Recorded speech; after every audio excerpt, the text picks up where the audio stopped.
network no aya Sompa 93.1 and somewhere there by the animal bini. And the Supreme Court aquasitna ama was say. And I know the Speaker of Parliament as some were kind of found Kunyan Naya Wabutu and Hono, and Yadia Gina a woman.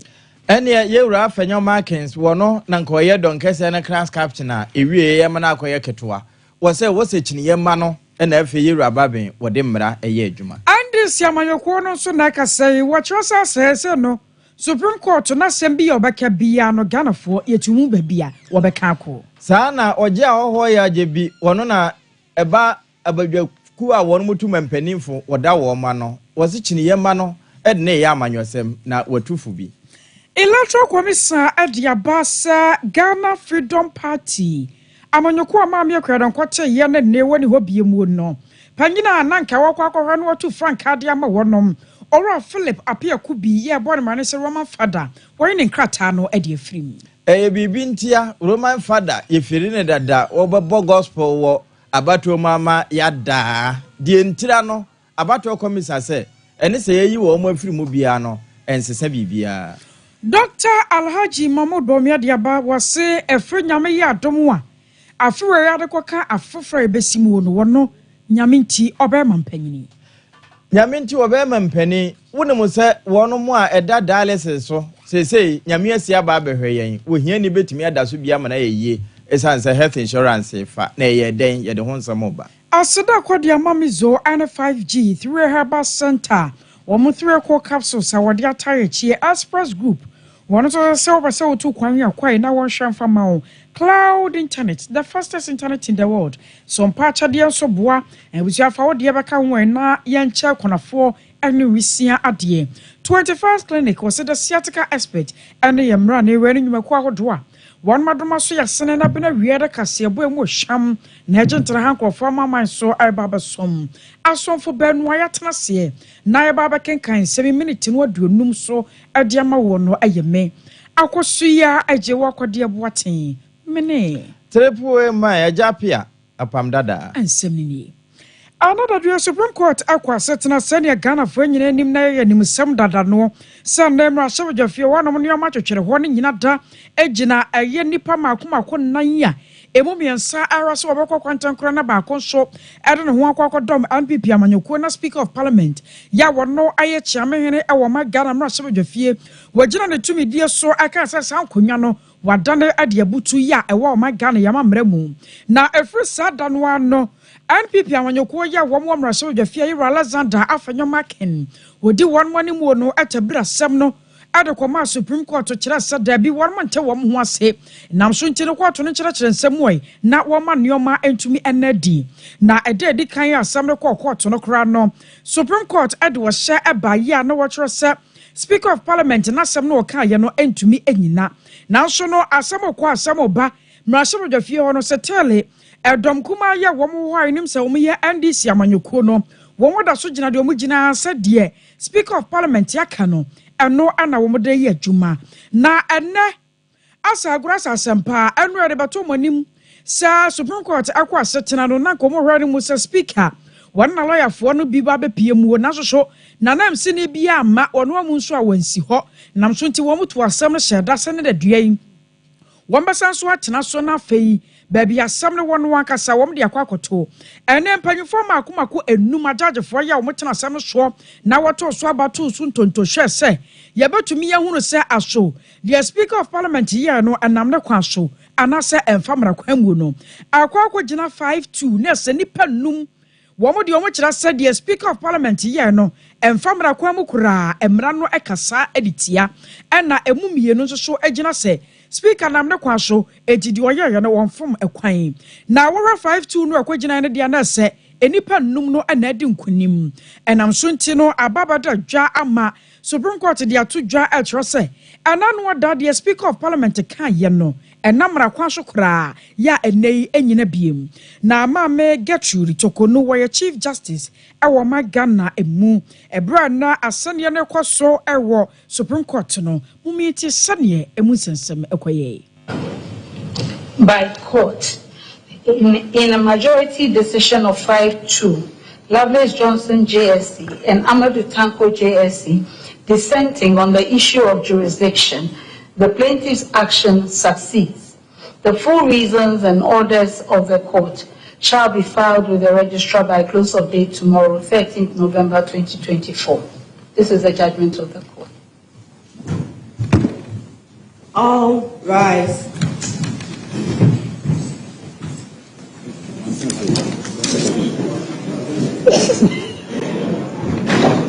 What didn't you understand? I was your way. I am Nadia Quaswa. I was Supreme Court no. Emukakra aniakuti. Eno de ma me get to no wakan e wo Supreme Court or my court of bad time. We ya kan court rise once any bi mo kasa we akire. Enya se mo na wo mo kwakwaji o. Wo mo wi asem no na won mo wi na yura afenyo makensen so. We gina court dan nchem ho an wo friends entrofo no wo se hwe. Sa nkomo we ya akoso na Supreme Court anya ahye se emra no speaker mfanye adwuman. De me ka ne pray ya kire donkuma wo mra se badwafie se wo mo aneda so donkuma ye chine yema no wone yewura abamba binyina se wo mo mfa mra no enye adwuma esan se wo sono ma ne de se wo hwe se de kamikami etie ne ne nhyehyeye no a ene emra kwan so ene ye pese eye adwuma sa na yewura afenyo markets wo ka kire Sompa nchirofo se ye mama nsante. Thank God, and also it's a moment for all of us to rally around the choice we made in 1992, democracy. Democracy requires decency, and that is the path the MPP majority caucus took to ensure that we do right to the law. Nothing more, except to say that we expect our colleagues on the other side, including Mr. Speaker, to respect the outcome of this case so that we move on as a nation. All we have is the peace of the country. All we have is our democracy. And in West Africa and in Africa as a whole, Ghana shines in the eyes of the people in terms of democracy. So this is another feat we have achieved, and we must celebrate it. It's not a matter of MPP against NDC. It's a matter of constitutional interpretation, and the court has given its verdict. We should all respect it and move on. Thank you very much. I think no wasono manwa won mo atwa akire nyina na in-law for na wo mo aben wo mram yewura joga temu yewura Vincent Asefua ena hu se yewura keti amodo nyina eka ho no enti efutumra se badwani yewura afenyo makensa won da donkese na no wo mra se badwafie ena atese wo kase enti nkonwa nan no enye mutu e wo se esampagesi wo Na Sheikh Moro Audu wano kwa bono mantemwa. Where deputy zongo caucus coordinator ana wakasei. Wasani ya Supreme Court na wadia tu jano nyamia nimni wamwajiri wanmu yepa na se Supreme Court nsembi ya no ene wadi tu ja hunu baby ya wajina hunu sasa washono manu wane wanmu bo enti wanmu nsem wataka edema wanum. Wase kwa bano sansua ayana emwa ema mmerano wankasa sani ya asiye no yentumi enfanye juma. Ade o bayero the Supreme Court na ayero sen na wa eda wa obi abebu echiri magana bo nyina se de ye dwere ho a NCP no so ntere se ye for parliament na ne se fata ye no ye ko na ye ko ye. I don't buy into that idea. I believe say me nyina echi no asem no da ho oma omo ye sa ade mu ye eda ho no ma echiri mba ebebu ho answer na really be almost will be our Ghana have yet say and one idea had been said you can easily sit in the comfort of your home. Now I predicted at the Supreme Court there and no airport say Ghana they will be the idea be the way we were saying because I said yeah that way in somewhere or more they call it the measure of chair and say, Oma, I sit there, Moka has some very vacant. And ye sit there, and they are tissue. They will be able to contest myself. And here, we are talking about the seat. Serve me, my allegiance is NDC, and I'm a general decision, and I'm a co-pilot. It is a saa parliamentary seat na mete so and then the media and I'm so how on earth say with me aka tell me say enye no mumu a na emo me chena de I was aware Sheikh Moro I would no work up on a man tell more deputy Zongo Kokos coordinator and Yakutini. Oye chiniye ba na yedaswa jina chiniye wono nsema wode nanomu na national president edema national house of chief mechire na nanama hemfu badwa no wo man Ghana mu panimpa otua wo ma no eyoja ho ya ojebi otoso mienu na aka asembi se kama yese chiniye titinani yewura Johnson Asedu nkatia yebone mrane se general mosquito wode atade bi ahye no a ase na wura enwro wode so na atade na ahye no ene wo nam bonto anyina so wode nanadi nam se wo ye campaign pa edemo so no timi hye ho t-shirt nyina ede nante na saa semi so kura na asante achem no kokwan no ena na se de asefem pa ne se bio ekoba se kontromfini fia na mponche tutere wo ne dan achi de nti a wo kan we ne se wormo bonto a wokofa asante achem no na wo mode na konwa nanim ekwa kotwitwifom we ne wo ka de akire chineye titru ne Yewura Johnson Asedu nkatia ena oje awo se ya ye no enesa wontenatena ho anye kum emma Yewura Asedu nkatia mfe nanim metwifom nwie kura mepam atade bi nhye no na wo hempoporo ebewie na bibi akwakoto no te se de eto se kwa hene na sei ne wo kan no Nimnem de aye no mi krom a okoka kire me agye na wa na me okoye campaign the same day so okoka kire mi krom for say na wagye post bebre enso mukure ntenani hwe ama mukuro na say na me pa na me ka kire on say obi say say dukati say oba ha no na eguko ta okrum ha eno ba eguko ta me akasa mate the secondary school kwara e bro 1000 say not uni get secondary school no e wa nwi aso said the nursing college e wo abaya da roma amayen fufo ankwala so ewum emi hu ne mai de ya Asedu nkatia so bia ba bi ona bi oni asam kan na bidin no wobo na me de madwene ya be say 2020 omo ko sign pact no de ma me na peace council procurement na omo edi adanse na da ya pa ba ni wi NDC for so omo du chu omo ye de ni ade nyina na radio ebisa be say na mo bisa ni ya tanana e de na mo kan e ko shi a demonstration ni ade so peace pact no kan say wo awon to ho ase no court into we there e bi wan ka me strand this for say anti appeal pa o fan court Asedu nkatia e ko ye ko station bi for tachiman yo di e me nya no bi ni amanka hwe the private so the tin like nti Asedu nkatia wa ko mi kuro ma mi ni kwa ye we anwa ni kuro mu so sabe wono ni kuro ma kwan ye ho me de ho me kuro mu kura tachian ne de okwa kuro mu ko jumatem e to so bi o nim Asedu nkatia pese o site mi nkrofo na yikum sane ono ni hini kuro mi kene oto baranda mu a yikum no omo penso a omo ntumi ayewe mu no eno na ona dwunu mo de a ene me fa za kwenye so aka kire Asedu nkatia se nkrofo ne me ya ma omo ni so papa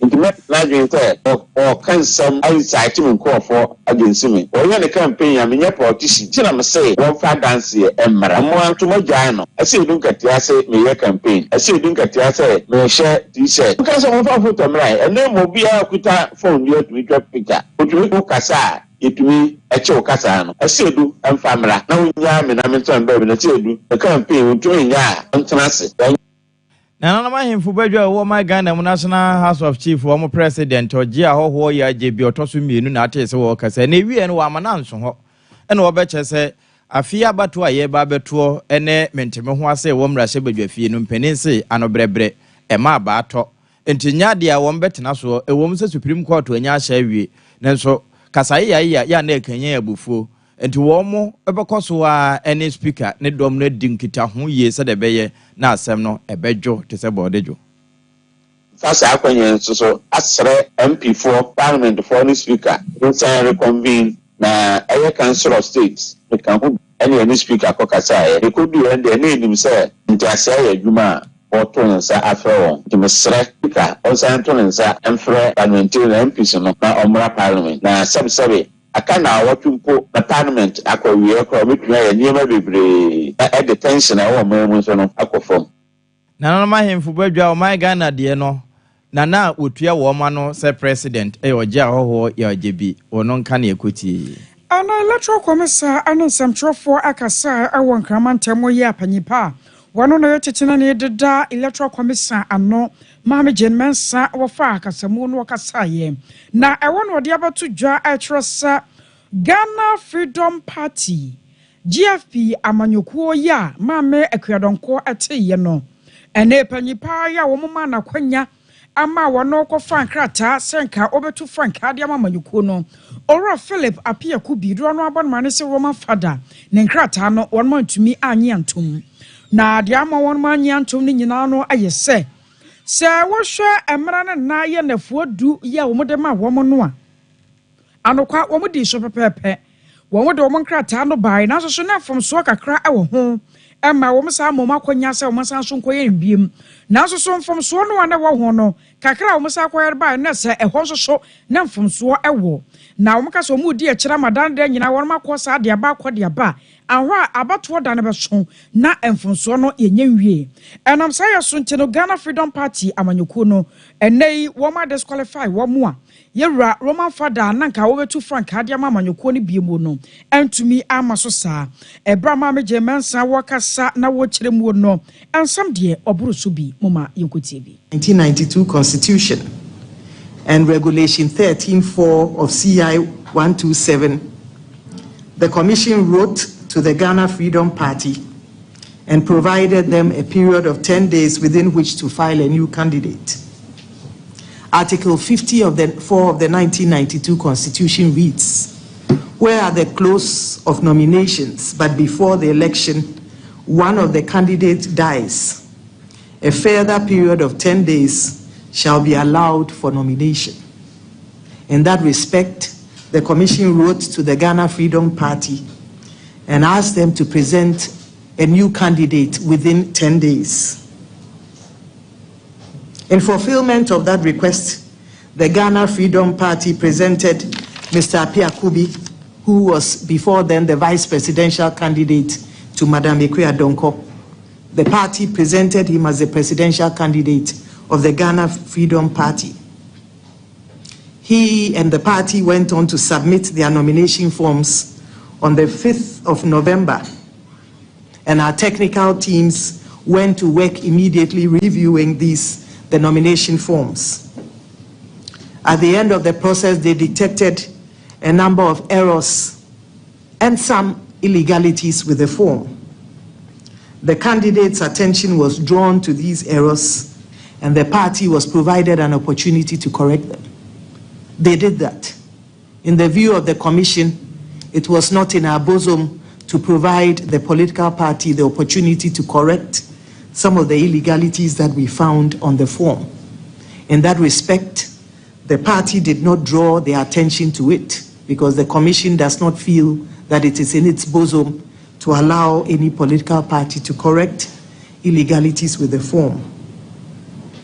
The Commission, therefore, as at yesterday, wrote to the party and to the candidate disqualifying him from contesting the 2024 presidential election. I was aware my major man Sanya turn and can away electoral commissioner Pani Pana. Yapuso Manwa say and Sabakan national organizer Adema Ghana Freedom Party. GFP amanyokono ro Richard Boche na yana no atwetwe enkomo na ebusan se aso asem yi a abai wonom agene sey ankasa sanse akatwe ne bro ne yakwakoto abayan ka bi hyem ana maame akwadonko wajamu yayaja na worma yi nipa wobetu franka so afi electoral commission abo wonom nkrata na atoagu wobaye kase mu official pa o abengo matuye enu mboko iwa ere nyame ase ana ya wo se electoral commission ana samtrofo akasa atrese Ghana Freedom Party amanyokuo no yera Roman Father nanka obeto franka no enkrata no bi ane ade mfonso bi wo hunti wanye antum menim sasa se adrumanim dada na asemi moje ne sei yedi tumo wa tu said the electoral commission kan Roman Father any general secretary George Apple efa kutuka efa pele presidential nominee abra yamame yeba Ballot to so and means bra yes yeba hoto to about 7 December 2024. And asemi ba abudu prem na ni executive abusuafo akọtenase wɔ ne kurom agiretia asanteman sɛ yɛbɛ wɔ na yɛ maame nti yɛ mu obi nkɔ ɛna adeɛ kyen yɛ ba presidency Jubilee House yɛbɛsi yɛ maame firima ɔpare ɔbɛka mo yɛn na yɛyɛ introduction party ne abusuafo nyinaa sɛ ma yɛbɛgyi na ɔfi takuti abusuafo ndeɛ sɛ yɛn nso maame ayɛ public figure ama the whole world ne the whole Ghana ọba kunimu a wo south we ya hwere ne kre se kwaye presidential flag bearer nje se de ne ebebo amane nje onu so e welcome ye ne e kan ye numa asem se ye nko ade che na Roman father ene George Afro e file e wo electoral committee nje ona ye me ne neck for so tena se ye se metrocrat national organizer Richard Bopi Ghana Freedom Party catch Electoral Commission, we are no more going to contest. That is the withdrawal. And the yati and meeting information say yemra meeting. You call Electoral Commission or IPAC meeting, only 2 years say if you are non party no Ghana Freedom Party. Philip Apia Kubin, known as Roman father, disqualified. Due to lack of inequalities of the filling of the presidential nomination form, and and also Kotu said in 1992 constitution our democracy and said due to this limited position of the ballot presidential position, Yamami Ekradon the Ordano, Yebe cancel now by Anthony Swaba. And bibusa and questions no no any we peer bond and a media for so a key much and now much and a woman no young Ghana Freedom Party will be no our contest 2024 election upcoming 7 December. Not just a brakra with the cratana by ya Sasa Shassian young Sacratana be ye nu. What dear na a bass monko be mukura. Actually, you say you Roman father most so dear and the pictures, been videos, been so namoa. Eti nasa a bra mode and cratano quacoma is in a namon can be. Yeah, the name come. Roman father pet and you didn't want secretary. And a part put one at the pole. Yo, indeed. Yama means the best didn't know in a Sompa. I would die near to power the mind political. Okay. Advice or the mind keywords. You can see a German. Nay, you Iraqi man, Ntina, Yansu Yi, and Tinamote a announcement we are not and Cree woman. You now open your fire row, Yanim said Ghana Freedom Party. Ya mammy, I don't corner with dear Nimuno. Mammy, a party, Wabra Pa, ya or better say. And fear be a dear no more chrono, bones a party no peja, a dum pampers will be. Now, whatever my renwa bano, a boomer bum, I will quabi so, and now Mobacoswa pre, some fear may be a dear Nimuno, Mobasako beam. Again, I never could be a proper structure. Okay. Our near for Congress, near you, flag bearer for 2028. And your cranny, you be a paper, a proper structure, our party. Now, Yapobi. As a flag bearer. And a Roman father never not qualifier. They will take him as flag bearer. So be your member starting here, credible beyond ever panel, yet enough for 2028. Now, what do you can throw? Yes, ma'am, and that year no one shall know what to say. But you say, as I'm the former millionaire, I can't remember. Okay, I say, I was done it now. Near say, man or tip of also.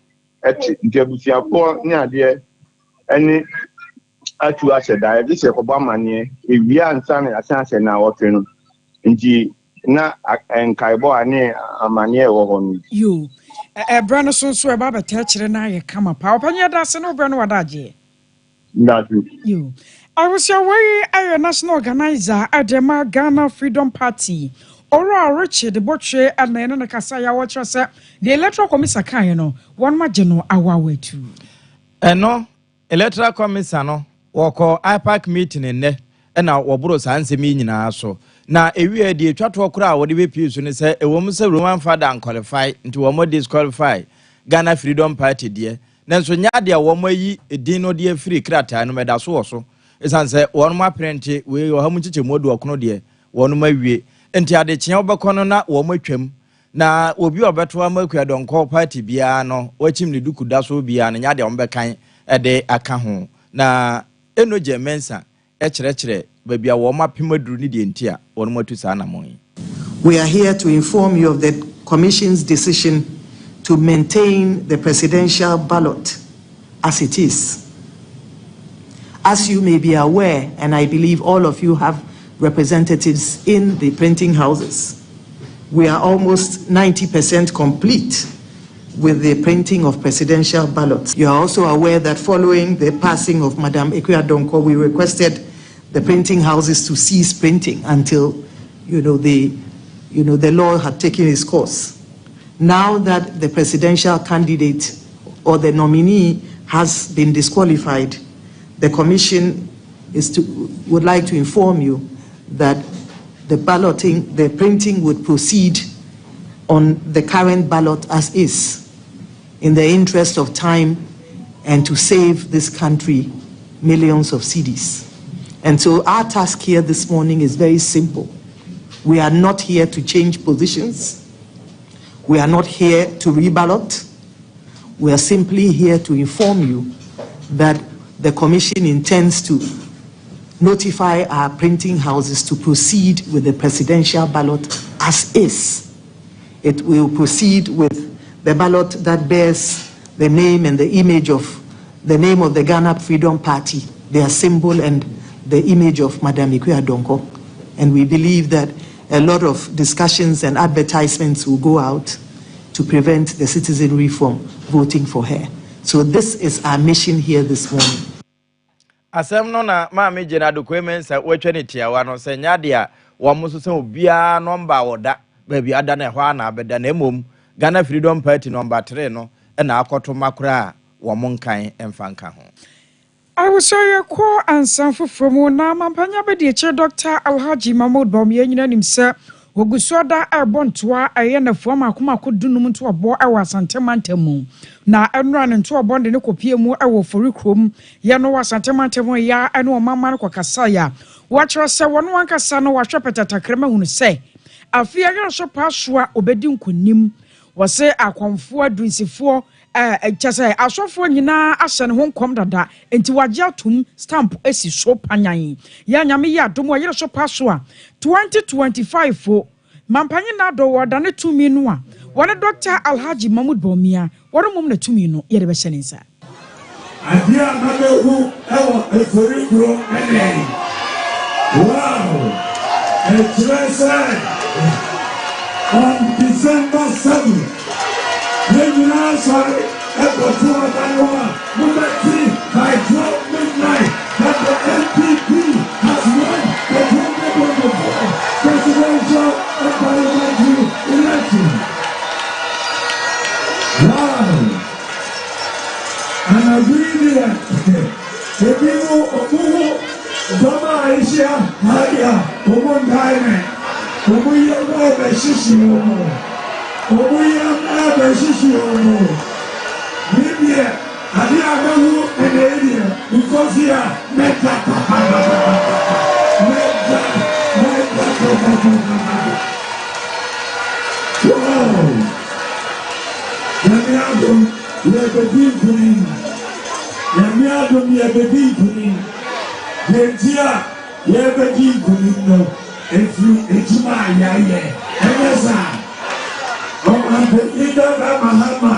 Baba Baimu, but I can't say, Nami Ina Asa, na Akapo, Samukai, Bonferenti, Yodum Somo, SCA9. Bonferenti, teacher training allowance, okay, nursing training allowance, okay, Bonferenti, National Ambulance Service, National Health Insurance, If you are ever from I was your Lieutenant Kayama Panyabedi, Dr. Alhaji Mahmoud Baumia, 21st Clinic, Naya Comfort Yama was Wamuya Siatica Aspect Papa, branches near Guswada, Ebie Yajuma Pa, and your body bunti. Woko Kumasia show of Assis Junction, I by Alpha Radio. Wabwasi Bohuye, Ewa Council Quarters, Court Junction. Accra, Domi Market, Sunyan Kranza, Anatachiman, 0540 311 311. 0540311311 Sompa chadia ansunie abusuaye gosuada ya gio yese de owo bia no de ba ye beje ye beda wase pa na nyame nso ebehira wo wokọ Sompa ankranza ne bi wo honom wokọ ankranza Sompa wo honom yes Ghana Commercial Bank dining afeso nyano nso ye night market ana Kumase ye ban Nrom Hotel say mobile money a woman is 059 855-9802 059-855-9802 Edino Electoral Media Nasa Blessed Foster Cloud Internet and so ya comfort the amount ye water power ya no love from din shanimu we internet once and some beyond fabada ye na your nom amwa CCTV camera digital security locks web hosting ninyina da cloud and name and as a warmer bem 0202 699110 0202 699110 Express Group de wo to kwa Canada US UK Holland nyina ya do be kwa wati Kumasi was a flavor runabout Accra Kaneshi First Light 0249 000448 0249 000448 through Herbal Center near Air 3 Core Capsules. Sisia de Kokwa Yam Team 8 was here. Qualanak Don Herba Mistinia Pedang 0546 107 107 0546 107 107. I wish I pen so be a nom na ya ba de akano ebetos. Sompa FM. Nefa wonansia besi ase ho no se ho techima eno ene ye fe ne siatica na etimi bubu oto ose ka wo se dwe wo srem woje ho ba bia enye na no na 21st clinic ba ye adwuma pa wo mu yenti abaso bo magine wo Ghana ha ene amono ne enyasem ketewa wo mu gi international awards ahodo wo mu gi local awards ahodo na anu nso na wo mu bie the only sciatica research and treatment center in Africa bibrim ha no ebi ni ba bia gi 21st clinic nkoa wo mu dia bibidro ene besa o yare no masa de machine aka ho eya yare sabia yare bia wutimi de ko ne mama ade ba ko a wo magidi wo mu pa no eye sciatica ena stroke nso de kwa diabetes ni hypertension ni ade Ghana ha ba bia wo mo ho 0540 311 311 0540 311 311 next 21st clinic wo mo ye sciatica expert.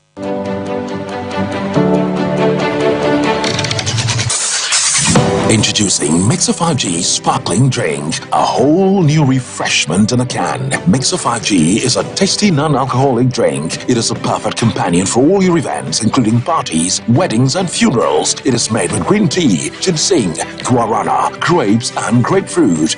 Get refreshed with Mixer 5G Sparkling Drink. For bulk purchases, contact 0246 270 221. This advert is FDA approved.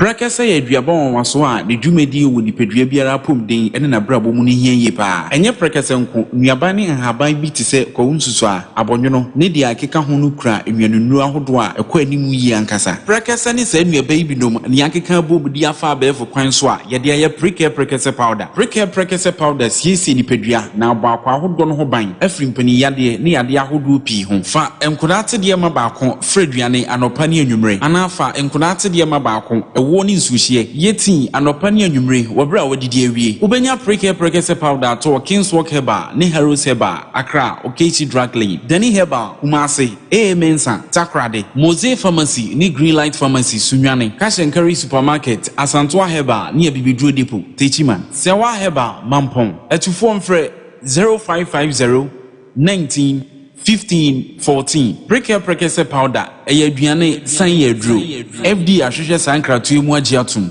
sewa me hu acho me na no me bisa ekra so kwa abrochiro Kreku, afeina bebeko. Menkata kreni. Hey, any member connection man for them go for secret and when you're trading Musano. Oh, Express Group Adarumenti, according to IF4. Opeso to Kwankosia, Express Group do beko mind me to say Canada, US, Australia, UK, and Germany. Say a tour and as a visit in Sua. Express Group do beko Dubai, Canada, US, Australia, and Germany. Moamu peso to Kwankoye Jumansu, obet midowako Dubai, Qatar, and also South Korea. If you also want to take international tests like SAT, IELTS, TOEFL, GRE, GMAT, they can help you pass easily. They can also help you secure a good job in the UK. You should make sure you Kumasi as a labor runabout Hwa, Accra and so Omo Carnation First Light, Tema Omo Community 18 Lashabi Girl Filling Station. From Omo Ahumad for ISO 055-555-0067 and 0249-000448. Here in Ghana, when it comes to chicken, the good old days are back. Why? Because Boris B's Chicken, BBC, is here. Yep, give your family and loved ones Boris B's Chicken. Fresh, tasty, delicious. Boris B's Chicken is produced right here in Ghana by our cherished poultry farmers with support from the Ministry of Agric. Get whole frozen chicken, gizzard, chicken feet, chicken neck, and chicken liver for those special family meals, buffets, picnics, funerals, and all restaurants. Get Boris B's Chicken. It's halal, so everybody can enjoy. Wherever you are, call Boris B's Farms hotline 05-444-444-53. Ask for our branch that is closest to you and come get your chicken. Boris B's Chicken, BBC, proudly a Fiakoko.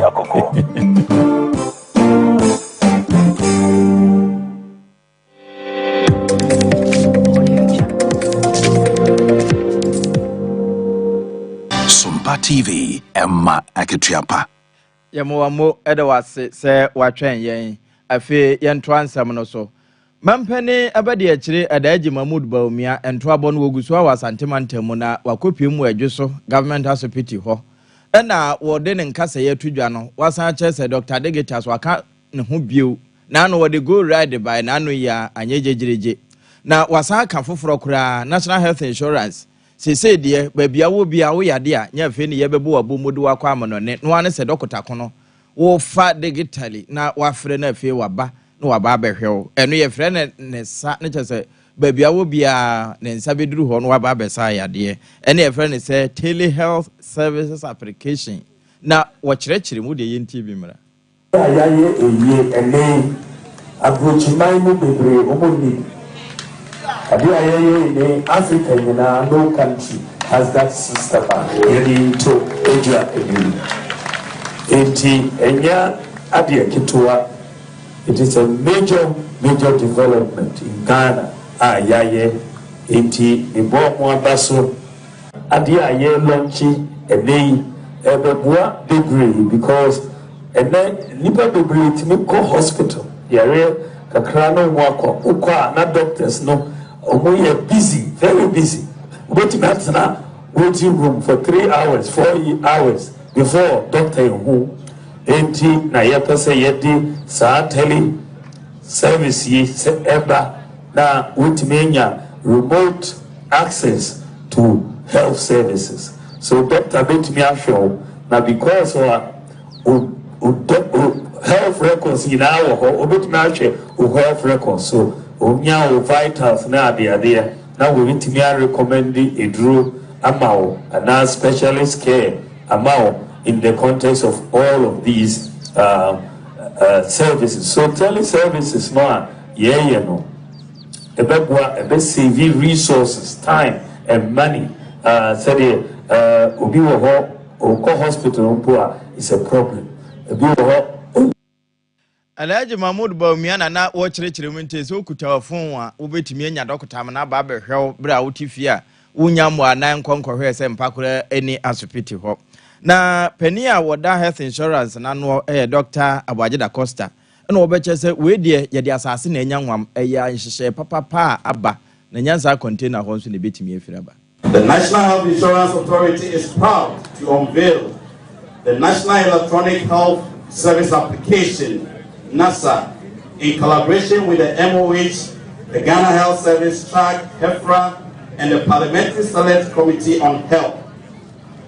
This initiative is groundbreaking that will connect millions of Ghanaians with the healthcare they need when and where they need it.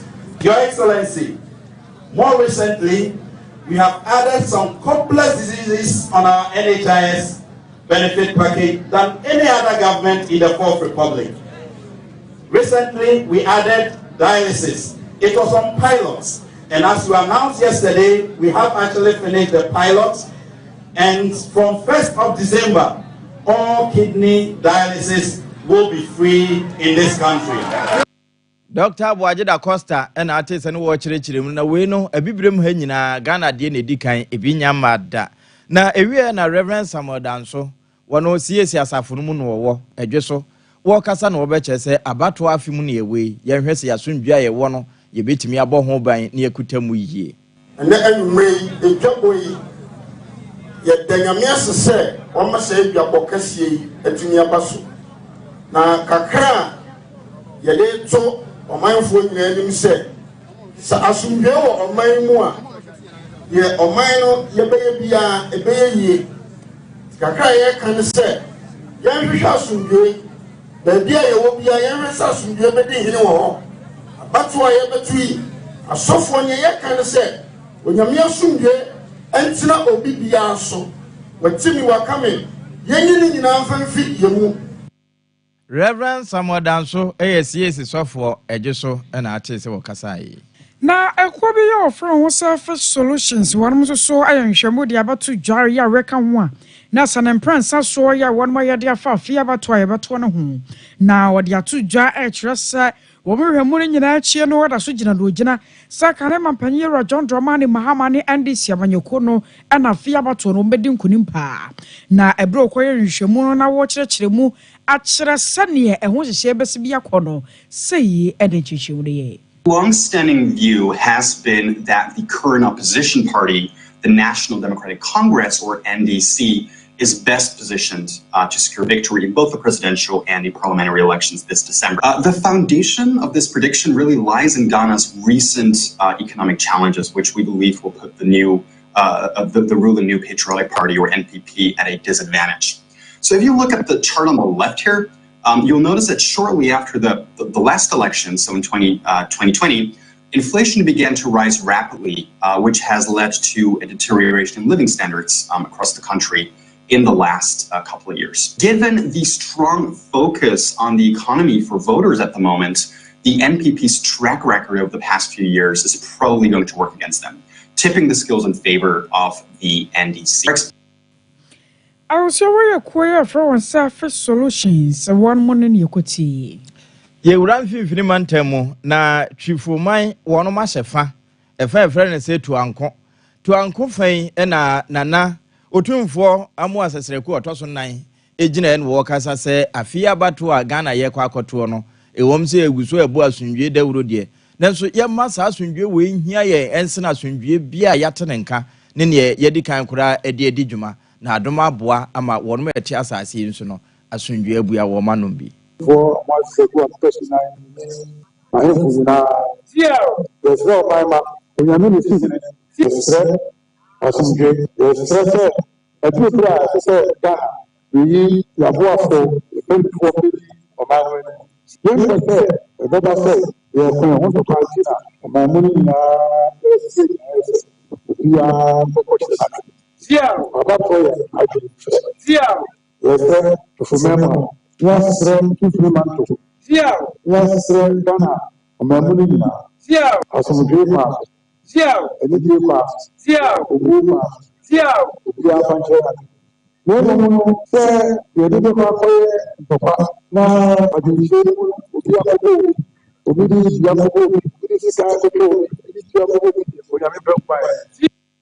Mfimfiri mantemu chifuman no heman afasha wono mo hye friend say to anko na ate se na otumfo sasereku a wotoso nan wo kasa no na ewie na chine yamanyoko de wagina ewo mpotem ho ewura set e Japan wo kasa no wo chese abaye kwa akotu so no mane de wo mo cheska na mo bia nkoto ne kokromuti sanse wunyame no wo mo mfa wo mo adwene mu fa hwe wasetena mu enkoto aba na chi ne yeni nkunim Movie.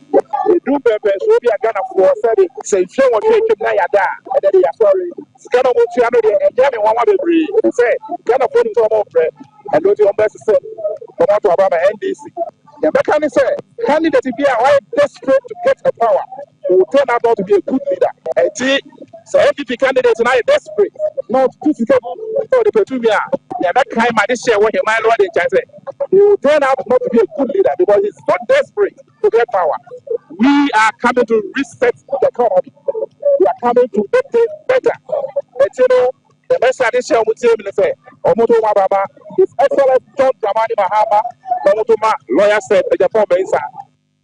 Lawyer said Japan Mensa na ejina wo chiniye anamu wo hemaya fa wo mfimfini mantem se wo monto aba man nkomra se badwafi na wie ya na dwumadie ni nyina no pania wono na oye titinani ewa ase eye nkunim group of company wono pani yewura kwabena mponsa na wono nso be kyerɛ sɛ won de wo mabunu no esan sɛ panyini de ne panyini mabunu na yede wo mo ebura kokoduru bunu mu wo mo hwe wo ho yie na obi amfa wo anya soso anase kan ankwankodwi Debate in the same focus so one for when you say say once you declare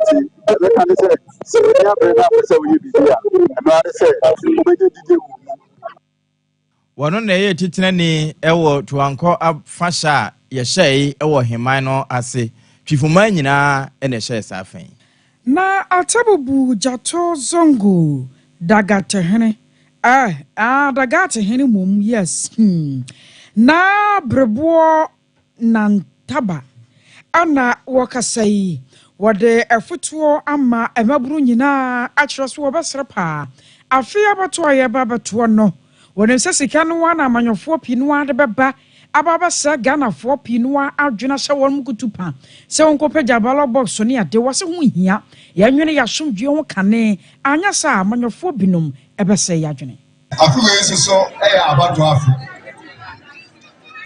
so ya nanano won say nanano nye politics but ni America chire mabunu ni se ye nyina ye hwe ehuyi so we omuyi a na ye du ye bibia ye afuto kakra amede mabunu ni se ne mabawa amuchia ha ni se munwe ye na obie amanyoni bia medada ama wa koye ne eni kwan se wo ye stresse boko ko to aba e wa sumdie kwan so na wa ko tina fie ye mpese ye beti se ya tozo ngoni ana obi efiribabi edidua ko bo obi se abawe nipa simisi we nti ye sre ye de nanano mu sre wo se ko manya sumdie ye to aba no wa sumdie kwan so ye fa asedan so emmanya ko I was aware atabubu jato zongo dagatehene no na brebo nantaba yenyina weso na yemfransem no ensi